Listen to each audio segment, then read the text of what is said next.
നാം തലകുനിക്കേണ്ടുന്ന മേഖലകളാണ് ഈ നാളുകളിൽ നമ്മുടെ പത്ര ദൃശ്യ മാധ്യമങ്ങളിലൂടെയൊക്കെ നാം കാണുന്നത്. ഒരു സന്തോഷകരമായ വാർത്തയോ മനുഷ്യന്റെ മനസ്സിന് സമാധാനം നൽകുന്ന ഒരു ആശ്വാസമോ ചിന്തകളോ ഒന്നും ഈ നാളുകളിൽ നമ്മുടെ കരങ്ങളിൽ ലഭിക്കുന്ന പത്രങ്ങളിലൂടെയോ അല്ലെങ്കിൽ മറ്റ് ദൃശ്യമാധ്യമങ്ങളിലൂടെയോ ഒന്നും നാം കാണുന്നില്ല. എന്തിനേറെ പറയുന്നു, മറ്റ് രാജ്യങ്ങളിലല്ലേ മറ്റ് അയൽ സ്ഥാനങ്ങളൊക്കെ നടന്നിരുന്ന വാർത്തകളൊക്കെ ഇന്ന് നമ്മുടെ തൊട്ടടുത്ത് തട്ടുമുറ്റത്തൊക്കെ നടക്കുന്ന വളരെ ക്രൂരമായ പ്രവർത്തനങ്ങൾ കൊണ്ടൊക്കെ മുഖരിതമായിരിക്കുന്ന ഒരു അന്തരീക്ഷത്തിൽ നമുക്ക് എങ്ങനെ സമാധാനത്തോടെ സന്തോഷത്തോടെ കാലങ്ങളെ കഴിക്കുവാൻ പറ്റും? പ്രിയപ്പെട്ടവരെ, മനുഷ്യൻ അത്രമാത്രം ക്രൂരമായ പ്രവർത്തികൾ ചെയ്യുന്നു എന്നുള്ളത് ഇന്ന് പ്രഭാതത്തിൽ നാം വളരെ ഞെട്ടിക്കുന്ന വാർത്തകളൊക്കെ കേൾക്കുകയുണ്ടായി. മനുഷ്യന്റെ മനസാക്ഷിയെ വരെ ഞെട്ടിക്കുന്ന തരത്തിലുള്ള വാർത്തകൾ. നമ്മുടെ കുഞ്ഞുങ്ങൾ ഇന്ന് വീട്ടിൽ സുരക്ഷിതരാണോ? മാതാപിതാക്കൾ സുരക്ഷിതരാണോ? മാതാപിതാക്കളെ നിഷ്കരണം കൊലപ്പെടുത്തുന്ന മക്കളെ സ്വന്തം സുഖത്തിനും സൗകര്യത്തിനും വേണ്ടി നിഷ്കരണം തെരുവിൽ ഉപേക്ഷിക്കുകയും കൊലപ്പെടുത്തുകയും നിർദാക്ഷിണ്യം അവരെ വലിച്ചെറിഞ്ഞ് കളയുകയും ചെയ്യുന്ന മാതാപിതാക്കൾ, അധ്യാപകരെ കൊലപ്പെടുത്തുന്ന വിദ്യാർത്ഥികൾ, ഏത് രീതിയിൽ നോക്കിയാലും കലുഷിതമായ ഒരു മേഖലകൾ കാണുന്നു. മാത്രമല്ല, മദ്യവും മയക്കുമരുന്നും കഞ്ചാവും മറ്റിതര പ്രവർത്തനങ്ങൾ കൊണ്ടൊക്കെ നമ്മുടെ യുവതലമുറകൾ അന്ധതയിലേക്ക് നയിക്കുന്ന ഒരു കാലഘട്ടം. വീടുകളിൽ മാതാവെന്നോ പിതാവെന്നോ സ്വന്തം സഹോദരിയെ പോലും തിരിച്ചറിയാൻ കഴിയാത്ത രീതിയിൽ മദ്യത്തിന്റെയും മയക്കുമരുന്നിന്റെയും ലഹരിയിൽ യൗവനക്കാർ ചെയ്തു കൂട്ടുന്ന വാർത്തകളൊക്കെ നാം കാണുന്നുണ്ട്. തലോലിച്ച് വളർത്തിയ മക്കളെ രായസ്മത്വം മക്കൾക്ക് വേണ്ടി ജീവിതം ഒഴിഞ്ഞുവെച്ച് മാതാവിനെ നിഷ്കരണം കൊലപ്പെടുത്തുന്ന, തന്റെ സ്വന്തം ആവശ്യത്തിന് വേണ്ടി ഉപയോഗിക്കുന്ന, അല്ലെങ്കിൽ സ്വന്തം പിതാവ് മകളെ ക്രൂരമായി പീഡിപ്പിക്കുന്ന ഒരു കാലയളവിൽ എത്രമാത്രം നിഷ്ഠൂരമായ പ്രവൃത്തിയാണ് മനുഷ്യൻ ചെയ്തു കൊള്ളുന്നത്. ഒരു മലയാളിയെ സംബന്ധിച്ച് വിദ്യരെന്ന് സ്വയം അപമാനിക്കുന്ന കൊച്ചു കേരളത്തിന്റെ ഇന്നത്തെ സ്ഥിതി എന്താണ്? മനുഷ്യന് സമ്പത്തില്ലാഞ്ഞിട്ടാണോ? വിദ്യാഭ്യാസം ഇല്ലാഞ്ഞിട്ടാണോ? സംസ്കാരമില്ലാഞ്ഞിട്ടാണോ? ഇതെല്ലാം അധികരിച്ചിരിക്കുന്ന ഈ കാലഘട്ടത്തിൽ എന്തുകൊണ്ടാണ് മനുഷ്യൻ ഇത്രമാത്രം ക്രൂരമായ പ്രവർത്തികൾ ചെയ്യുന്നത്? മനുഷ്യന്റെ ഉള്ളിൽ ഇത്രമാത്രം നീചമായ പ്രവർത്തികൾ ഉരുത്തിരിയുന്നത് എന്തുകൊണ്ടാണ്?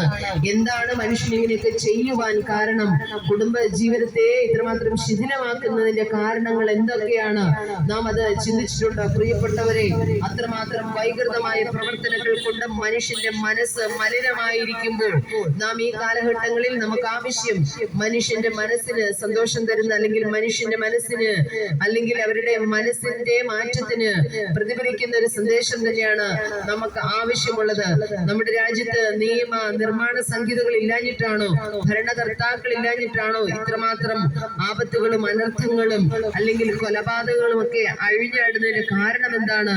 നിയമ സംഹിതകൾ ഇല്ലാഞ്ഞിട്ടാണോ? അത്രമാത്രം ക്രൂരമായി മനുഷ്യന്റെ മനസ്സ് മാറിയിരിക്കുകയാണ്. എന്തുകൊണ്ടാണ്? മനുഷ്യന്റെ ഉള്ളിലെ സ്നേഹം തണുത്തു പോയിരിക്കുന്നു, അധാർമികത വർദ്ധിച്ചിരിക്കുന്നു. മനുഷ്യനല്ലാത്ത തരത്തിൽ അവന്റെ പ്രവർത്തനങ്ങൾ അത്രമാത്രം വൈകൃതമായിരിക്കാൻ കാരണം എന്താണ്? ഇതിനെല്ലാം ഒരു രൂഢമൂലമായ കാരണമുണ്ട്. മനുഷ്യന്റെ ഉള്ളിൽ കുടിയിരിക്കുന്ന പാപമെന്ന വൈകൃത സ്വഭാവമാണ്. ഇത് മാറ്റുവാൻ എങ്ങനെ കഴിയും? നമ്മുടെ കർമ്മകാണ്ഡങ്ങൾ കൊണ്ട് ഇതിനെ മാറ്റുവാൻ കഴിയുമോ? നമ്മുടെ ആചാര അനുഷ്ഠാനങ്ങൾ കൊണ്ട് മനുഷ്യന്റെ ഉള്ളിൽ കുടിയിരിക്കുന്ന പാപത്തിന്റെ പ്രവൃത്തികളെ മാറ്റുവാൻ കഴിയുമോ? നമ്മുടെ ആചാരാനുഷ്ഠാനങ്ങൾ കൊണ്ടോ കർമ്മങ്ങൾ കൊണ്ടോ നമ്മുടെ പുണ്യപ്രവർത്തികൾ കൊണ്ടോ നേർച്ചകൾ കൊണ്ടോ കാഴ്ചകൾ കൊണ്ടോ മനുഷ്യന്റെ ഉള്ളിൽ കുടിയിരിക്കുന്ന പാപത്തിന്റെ അനുഭവത്തെ മാറ്റുവാൻ കഴിയുകയില്ല. പ്രിയപ്പെട്ടവരെ, ഇത് മാറ്റുവാൻ കഴിയുന്ന ഒരു സന്ദേശമാണ് ഈ ദേശത്തിൽ ഞങ്ങൾ കൈമാറുന്നത്. മനുഷ്യന് ഇത്രമാത്രം അധാർമികത വർദ്ധിക്കുവാനൊക്കെ കാരണം മനുഷ്യനെ വൈകൃതമാക്കുന്ന ഒരു സ്വഭാവം അവന്റെ പാപമാണ്.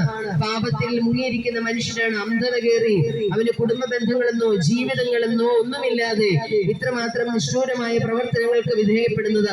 അങ്ങനെയെങ്കിൽ ഈ പാപിയായ മനുഷ്യനെ വിടുവിക്കുവാൻ കഴിയുന്ന ഒരു സന്ദേശമാണെന്ന് ഞങ്ങൾ ഈ ദേശത്തും കൈമാറുന്നത് സുവിശേഷമാണ്. പ്രിയപ്പെട്ടവരെ, സുവിശേഷം എന്നാൽ നല്ല വർത്തമാനം, സന്തോഷം തരുന്ന വർത്തമാനം, മനുഷ്യന്റെ മനസ്സിന് സമാധാനം നൽകുന്ന, അവന്റെ ജീവിതത്തെ മാറ്റുവാൻ കഴിയുന്ന ഒരു സന്ദേശമുണ്ടെങ്കിൽ അത് സുവിശേഷമാണ്. സുവിശേഷത്തിന് മാത്രമേ മനുഷ്യന്റെ കണ്ണിനെ തുറക്കുവാൻ കഴിയുകയുള്ളൂ. അന്ധതയിൽ കിടക്കുന്ന, പാപത്തിന്റെ ഇരുട്ടിൽ കിടക്കുന്ന, നിരാശയിൽ വേദനയിൽ കിടക്കുന്ന മനുഷ്യനെ വെളിച്ചത്തിലേക്ക് നയിക്കുവാൻ കഴിയുന്ന ഒരു സന്ദേശം അത് സുവിശേഷ സന്ദേശമാണ്. സുവിശേഷം അന്നും ഇന്നും സുവിശേഷത്തിനെതിരെ ശക്തമായ എതിർപ്പുകൾ ഉയർന്നിട്ടും ഇന്നും അത് പ്രചരിക്കപ്പെടുവാൻ എല്ലാ ലോകങ്ങളിലും, എല്ലാ രാജ്യങ്ങളിലും, എല്ലാ വൻകരകളിലും ഇന്ന് സവിസ്തരം സുവിശേഷം വ്യാപരിക്കുവാൻ ഒരു കാരണമുണ്ട്. സുവിശേഷ സത്യ സന്ദേശങ്ങൾക്ക് മാത്രമേ മനുഷ്യനെ മാറ്റം വരുത്തുവാൻ കഴിയുകയുള്ളൂ. അവന്റെ ഉള്ളിൽ കൊണ്ടിരിക്കുന്ന പാപ സ്വഭാവത്തെ, അവന്റെ വൈകൃതമാർന്ന സ്വഭാവത്തെ മാറ്റുവാൻ കഴിയുന്നത് സുവിശേഷത്തിന് മാത്രമേ ഉള്ളൂ. പ്രിയപ്പെട്ടവരെ, ഏത് കാരാഗ്രഹത്തിൽ കിടക്കുന്നവരെയും ഏത് പാപത്തിന്റെ അന്ധകാരത്തിൽ കിടക്കുന്ന മനുഷ്യനെയും നേർവഴിക്ക് നയിക്കുവാനേ സുവിശേഷ പ്രവർത്തനങ്ങൾക്ക് കഴിഞ്ഞിട്ടുള്ളൂ. കാരണം സുവിശേഷത്തിന്റെ കേന്ദ്ര വ്യക്തി കർത്താവായ യേശു ക്രിസ്തുവാണ്. യേശു തന്നെ പറയുന്നു, ഞാൻ ഈ ലോകത്തിലേക്ക് വന്നത് മനുഷ്യനെ തേടിയാണ്, മനുഷ്യനെ വിടുവിക്കുവാനാണ്. ഏത് മനുഷ്യനെ? പാപത്തിന്റെ അന്ധതയിൽ ഇരുളിന്റെ ആഴത്തിൽ കിടക്കുന്ന മനുഷ്യനെ വിടുവിക്കുവാനാണ് യേശു ഈ ഭൂമിയിൽ ജാതനായത്. യേശു ജനിക്കുന്നതിന് മുൻപ് എവിടെ ജനിക്കുമെന്നും എന്തിനു വേണ്ടി യേശു ഈ ഭൂമിയിൽ അവതരിക്കുമെന്നും വിശുദ്ധ ബൈബിളിൽ രേഖപ്പെടുത്തിയിട്ടുണ്ട്. അങ്ങനെയെങ്കിൽ പ്രിയപ്പെട്ടവരെ, എഴുതപ്പെട്ടതുപോലെ ഈ ഭൂമിയിൽ ജനിച്ച ഒരേ ഒരാൾ കർത്താവായ യേശു ക്രിസ്തു മാത്രമാ. യേശു എന്തിന് ഈ ഭൂമിയിൽ വന്നു എന്നുള്ളത് വിശുദ്ധ വേദപുസ്തകത്തിൽ പറയുന്നു. യേശു തന്നെ പറയുന്നുണ്ട്, കാണാതെ പോയതിനെ തിരിഞ്ഞ് രക്ഷിപ്പാനല്ലോ മനുഷ്യപുത്രൻ ഈ ഭൂമിയിലേക്ക് വന്നത്. കാണാതെ പോയി എന്ന് പറഞ്ഞ് ഈ ലോകത്തിന്റെ പാപത്തിന്റെ ഇരുട്ടിലേക്ക് പാണ്ടുപോയ മനുഷ്യനെ വിടുവിക്കുവാൻ കഴിയുന്ന, വിടുവിച്ചെടുക്കുവാനാണ് യേശു ഈ ഭൂമിയിലേക്ക് വന്നത്. പ്രിയ സ്നേഹിത, വിശുദ്ധ ബൈബിളിൽ പറയുന്നു, ഈ ലോകം പിശാചിന്റെ ആധിപത്യത്തിൽ കിടക്കുന്നു എന്ന. പിശാച് വരുന്നത് അറക്കുവാനും മുടിക്കുവാനും മോഷ്ടിക്കുവാനുമാണ്. അങ്ങനെയെങ്കിൽ ഈ കാലഘട്ടങ്ങളിൽ കാണുന്ന അറും കൊലയും അക്രമങ്ങളും എല്ലാം കാണുമ്പോൾ നമുക്കറിയാം, കൊലപാതകങ്ങളും നിഷ്ഠൂരമായ പ്രവർത്തികളും ഒക്കെ കാണുമ്പോൾ ഒരു കാര്യം ഉറപ്പാ, ഈ കാലഘട്ടത്തിൽ മനുഷ്യനെ അന്ധതയിലാക്കിക്കൊണ്ട്, മനുഷ്യനെ ഇരുട്ടിലാക്കിക്കൊണ്ട്, പാപത്തിൽ പൂഴ്ന്നു കിടക്കുന്ന മനുഷ്യനെ കൊണ്ട് ഇത്രമാത്രം ദുഷ്പ്രവൃത്തികളെ ചെയ്യിക്കുമ്പോൾ ഈ പാപിയായ മനുഷ്യനെ വിടുവിക്കുവാൻ കഴിയുന്നത് യേശുവിന് മാത്രമേ ഉള്ളൂ. അതുകൊണ്ടാണ് വിശുദ്ധ ബൈബിളിൽ ഇങ്ങനെ ഒരു വാക്യമുണ്ട്, അയ്യോ ഞാൻ അരിഷ്ട മനുഷ്യൻ, ഈ മരണത്തിന് അധീനമായ ശരീരത്തിൽ നിന്ന് ആർ എന്നെ വിടുവിക്കുമെന്ന്. അങ്ങനെയെങ്കിൽ ഒരു പാപിയായ മനുഷ്യന് സ്വയമേ ഇതിൽ നിന്ന് വിടുവിക്കാൻ കഴിയാതിരിക്കുമ്പോൾ, സ്വയം മോചിതനാകാൻ കഴിയാതിരിക്കുമ്പോൾ, ഞങ്ങൾ പറയുന്നു, പ്രിയപ്പെട്ടവരെ, യേശു ഈ ഭൂമിയിലേക്ക് വന്നത് മനുഷ്യനെ സ്നേഹിക്കുവാനാണ്. കാണാതെ പോയ മനുഷ്യനെ, ജീവിതത്തിൽ നിരാശപ്പെട്ടു പോയ മനുഷ്യനെ, പാപിയായ മനുഷ്യനെ തേടി യേശു ഈ ഭൂമിയിലേക്ക് വന്നു. നാം ആണ്ടോടാണ്ട് നടത്തുന്ന നമ്മുടെ ആചാരങ്ങളോ അനുഷ്ഠാന പ്രവൃത്തികളോ ഒന്നും നമുക്ക് സ്വതമേ നമ്മുടെ പ്രശ്നത്തിൽ നിന്നോ നമ്മുടെ പാപത്തിൽ നിന്നോ നമുക്ക് സ്വയം മോചിതനാവാൻ കഴിയാതിരിക്കുമ്പോൾ, നമ്മുടെ ഉള്ളിൽ രൂഢമൂലമായിരിക്കുന്ന പാപത്തെ എന്നേക്കുമായി തുടച്ചു കളയാൻ കഴിയുന്നത് യേശുവിനെ സ്വീകരിക്കുന്നതിലൂടെയാണ്. യേശു തന്നെ പറയുന്നു, ഞാൻ ലോകത്തിന്റെ വെളിച്ചമെന്ന് പറഞ്ഞത്. അങ്ങനെയെങ്കിൽ ഒരു വെളിച്ചം ഈ ലോകത്തിൽ അവതരിക്കണമെന്നുള്ളത് ഒരു സത്യം തന്നെയാണ്. നമുക്കറിയാം, രാത്രിയാകുമ്പോൾ, കുറച്ചുകൂടെ രാത്രിയാകുമ്പോൾ ഈ സ്ട്രീറ്റിൽ ലൈറ്റുകളൊക്കെ തെളിയും. കാരണം ഇരുട്ട് വന്നു എന്നുള്ളതാ. ഈ ഇരുട്ടിനെ മാറ്റണമെങ്കിൽ വെളിച്ചം ശോഭിച്ചേ കഴിയുള്ളൂ. അങ്ങനെയെങ്കിൽ മനുഷ്യന്റെ ഉള്ളിൽ കുടിയിരിക്കുന്ന അന്ധകാരത്തെ, പാപത്തെ മാറ്റുവാൻ കഴിയുന്നത് ഒരു സത്യ വെളിച്ചത്തിന് മാത്രമേ ഉള്ളൂ. അതാണ് കർത്താവായ യേശു ക്രിസ്തു. അതുകൊണ്ടാണ് യേശു തന്നെ പറഞ്ഞു, ഞാൻ ലോകത്തിന്റെ വെളിച്ചമെന്ന. വേറൊരു മനുഷ്യനല്ല യേശുവിനെ കുറിച്ച് പറഞ്ഞത്, വേറെ ആരുമല്ല വിരൽ ചൂണ്ടി പറഞ്ഞത്. ഞാൻ തന്നെ എന്ന് പറയുമ്പോൾ ഈ ലോകത്തിലെ ഇരുട്ടിനെ മാറ്റി വെളിച്ചത്തിലേക്ക് നയിക്കുവാൻ കഴിയുന്നത് സുവിശേഷത്തിന്. അത് യേശുവിന്റെ സത്യ സന്ദേശങ്ങൾക്ക്. ഇരുണ്ട ഭൂഖണ്ഡം എന്നാണ് ആഫ്രിക്കൻ രാജ്യത്തെ പറയുന്നത്. അവിടുത്തെ മനുഷ്യനെ കൊന്നു തിന്നുന്ന നരഭോജികള്, മനുഷ്യനെ തന്നെ കൊല്ലുന്ന നിഷ്ഠൂരമായ പ്രവൃത്തികൾക്ക് അടിമപ്പെട്ട മനുഷ്യരായിരുന്നു ആഫ്രിക്കൻ വംശജർ. എന്നാൽ അവിടെ സുവിശേഷം എത്തിച്ചേർന്നപ്പോൾ, നൂറ്റാണ്ടുകൾ കഴിഞ്ഞ് ആഫ്രിക്കൻ ഭൂഖണ്ഡത്തിൽ, ഇരുണ്ട ഭൂഖണ്ഡം എന്നറിയപ്പെടുന്ന ആഫ്രിക്കയിൽ സുവിശേഷത്തിന്റെ വിത്തുകൾ വിളമ്പിയപ്പോൾ, അവിടെ സുവിശേഷത്തിന്റെ വെളിച്ചമെത്തിയപ്പോൾ, മനുഷ്യരെ കൊന്നു തിന്നുന്ന ആഫ്രിക്കൻ വംശജർ മനുഷ്യനെ സ്നേഹിക്കുന്നവരായി തീർന്നു.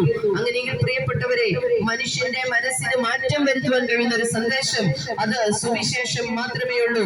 യേശു ഈ ലോകത്തിലേക്ക് വന്നത് മനുഷ്യനെ തേടിയ, നഷ്ടപ്പെട്ടു പോയ മനുഷ്യനെ തേടിയ. അങ്ങനെയെങ്കിൽ പ്രിയ സ്നേഹിത, സമാധാനമില്ലാത്ത അനുഭവത്തിലാണ്, കഴിഞ്ഞകാല ജീവിതത്തിലെ അനുഭവത്തിൽ നീറുന്ന, നിരാശപ്പെടുന്ന, വേദനയിലൂടെ കഴിഞ്ഞു പോകുന്നവരോട് ഞങ്ങൾ പറയുന്നു, യേശുവിന് മാത്രമേ മനുഷ്യനെ വിമോചനം തരുവാൻ കഴിയുകയുള്ളൂ, പാപത്തിൽ നിന്ന് മോചനം തരുവാൻ കഴിയുകയുള്ളൂ. അതുകൊണ്ടാണ് പറയുന്നത്, യേശുവിന്റെ രക്തം സകല പാപവും പോക്കി നമ്മെ ശുദ്ധീകരിക്കുന്ന പുണ്യോഹ രക്തം എന്നാ പറയുന്നത്. നമ്മൾ കഴിക്കുന്ന നേർച്ചകൾക്കോ, നമ്മൾ ബലി കൊടുക്കുന്ന, നമ്മൾ ബലി കഴിക്കുന്ന രക്ത കാഴ്ച നേർച്ചകൾക്കോ നമ്മുടെ പാപങ്ങളെ മോചിക്കാൻ കഴിയാതിരിക്കുമ്പോൾ, പാപമില്ലാത്ത വ്യക്തി വേണം മനുഷ്യന് വേണ്ടി വിമോചകനായി തീരുവാൻ. അങ്ങനെയെങ്കിൽ യേശു മനുഷ്യന് വേണ്ടി സ്വന്തം രക്തമൂറ്റി മനുഷ്യനെ നേടുവാൻ, പാപിയായ മനുഷ്യനെ നേടുവാൻ, അവന്റെ പ്രശ്നത്തിന് പരിഹാരം നേടുവാൻ യേശു ഈ ഭൂമിയിൽ അവതരിച്ച് തന്റെ അവസാന തുള്ളി രക്തവും കാൽവരിയിൽ ഊറ്റിക്കൊടുത്തുകൊണ്ട് മനുഷ്യനോട് പറയുന്നു. യേശുവിൽ പറയുന്നു, വിശുദ്ധ ബൈബിളിൽ പറയുന്നു, യേശുവിന്റെ രക്തം സകല പാപവും പോക്കി നമ്മെ ശുദ്ധീകരിക്കും. നിങ്ങളുടെ പ്രശ്നത്തിന് പരിഹാരമുണ്ട്, നീണ്ട വിഷയങ്ങൾക്ക് പരിഹാരമുണ്ട്.